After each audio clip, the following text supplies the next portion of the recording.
আমার ছোটবেলার কথা মনে পড়ে। আমার দাদু এখন বেঁচে নেই, তো আমি যখন কিন্ডারগার্টেনে পড়তাম তখন দাদু বলতো যে সকাল থেকে দুপুর 12টা পর্যন্ত না খেয়ে থাকলে অর্ধেক রোজা হয়। তো এইভাবে 2 দিন না খেয়ে থাকলে 2টা মিলে একটা রোজা হয়।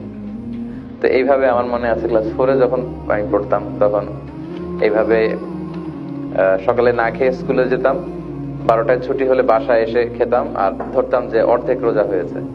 তারপরের দিন আবার এরকম, এভাবে হয়তো পুরো মাসে আমরা 15টা রোজা করতাম খেয়ে খেয়ে। তো এটা কিন্তু খুব চমৎকার একটা স্মৃতি হয়ে থাকবে আপনাদের ছেলে মেয়েদের জন্য, ওদেরকে যদি ছোটবেলায় এইভাবে আপনি রোজার ব্যাপারে উৎসাহিত করেন। তো এই ছোট বাচ্চারাও কিন্তু এক্সাম্পশন পেয়ে যায়। তারপর প্রেগনেন্ট কোন নারী যদি থাকে তাকেও এক্সাম্পশন দিয়েছে আল্লাহ তাআলা।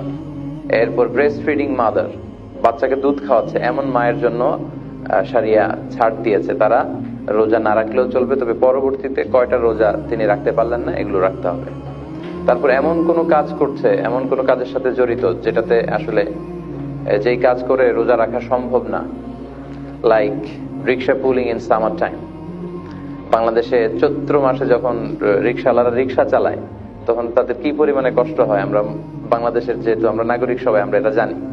তারপর স্টোন ক্রাশিং এ যারা কাজ করে, আয়রন ফ্যাক্টরিতে কাজ করে, তারপর আরব ওয়ার্ল্ডে যারা ডেজার্টে কাজ করে, মরুভূমিতে সম্ভব না তাদের পক্ষে রোজা রাখা, ডিহাইড্রেশনের কারণে মারাই যাবে।